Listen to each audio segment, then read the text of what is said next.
Moro. Tää on vähän rakeinen tää video. Mä en voi sille mitään. Tää on rakeinen, koska täällä on silleen se hämärää. Kello on vasta. Tosiaan videoaiheena on mielipide Ask FM. Tai siis sille mä kerron Askista vähän, että mikä ärsyttää, mitä on mukavaa, mitä vaan, kaikkea tällaista.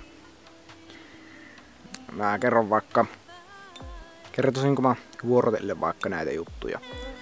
Elikäs, ekana miinuksena tulee, no siis tää on miinus, ne ulkonäköjutut, missä verrataan ihmisten ulkonäköä muun muassa kahviloihin, kahveihin, ruokapaikkoihin, kenkiin, muihin kaikkiin merkkeihin, jäätelöön, TV-sarjoihin, paikkoihin, esim. Kotiin tai mitä näitä onkaan, ja vuoden aikoihinkin taitaa olla verrattu ja kaikki tämmössä.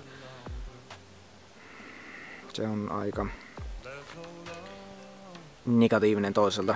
Siis se on miinuksissa, en mä tiedä, koska ei, toivottavasti nuo itikat ei näy tuossa videolla.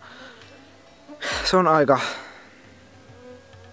miinus sinänsä, että ihmisiä verrataan johonkin kahviin, muuta vastaavaa.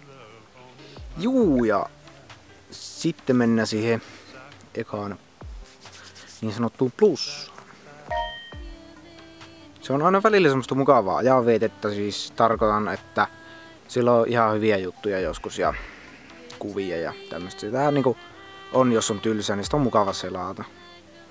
Ja sitten taas miinus. Jotkut kun tekee sinne tykkäjille kysymys, niin ne ei vaan yksinkertaisesti tee yhdellekään niistä kysymystä. Tai keksit tai laitat tai mitä vaan. Eli ne vaan kerää tykkäyksiä. Tää on taas siis plussa, eli siellä on joskus hauskoja juttuja ja kuvia. Niin kuin mä äsken sanoin, siellä on joskus semmosia mukavia, hauskoja, kivoja, mitä vaan, semmosia kuvia ja kuoteja ja mitä ne on, ja kaikkea mukavia tarinoita ja muuta vastaavaa, kaikkea kivaa tommoista. Niitä on kiva lukea ja kahtoa. Ja sitten taas miinus.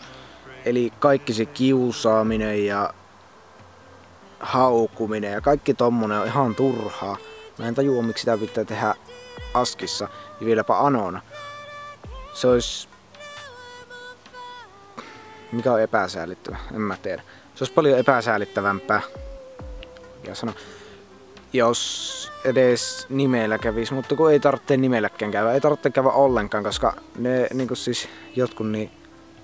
Ne saattaa pahoittaa mielensä. Ja ei se ole kenenkään mielestä mukavaa. Ei kukaan voi saada mielihyvää siitä. Ihan oikeesti. Eli plus.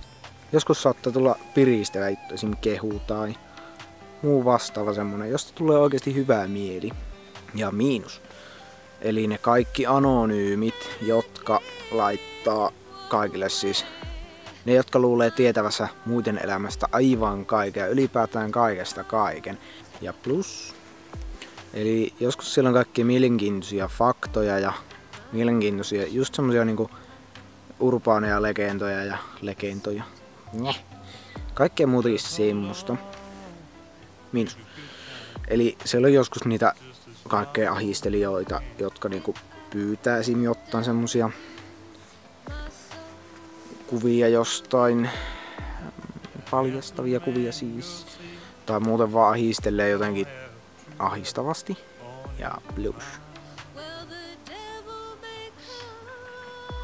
Kaikki hyvät ja asialliset kysymykset. Eli miinus. Ylipäätään tykkäysten keräileminen. Ja plus. Kun jotkut kertoo semmosia mukavia tarinoita ja omia kokemuksia jostain, vaikka noloja kokemuksia. Kaikkea just semmosia, jota on mukava lukea tylsyydessä, niin ne on mukavia, niitä on ainakin vaan lukea tälleen. Ja miinus. Kaikki ne feikkiprofiilit, eli joku on tehnyt vaikka jonkun vaikka profiilin Petri Kuula Aivo, ja siellä on vaikka semmonen, että on 20 20 joo vuotias ja mä saan mun 5. lapsen. Ja sitten se vastaa silleen niinku aika asiattomasti ja tälleen siis ylipäätään feikkiprofiilit ja plus saattaa tutustua uusiin ihmisiin. Mäkin itse asiassa tutustuin yhteen tosi ihmiseen Askin avulla ja miinus herukuvat siis. En ymmärrä miksi pitää laittaa sosiaaliseen mediaan herukuvia. Juu, tämmöstä videoa tällä kertaa. Tykätkää ja tilatkaa ja kertokaa kaverille ja kaakaa Askissa. Se on hyvä juttu. Joo, mutta moro.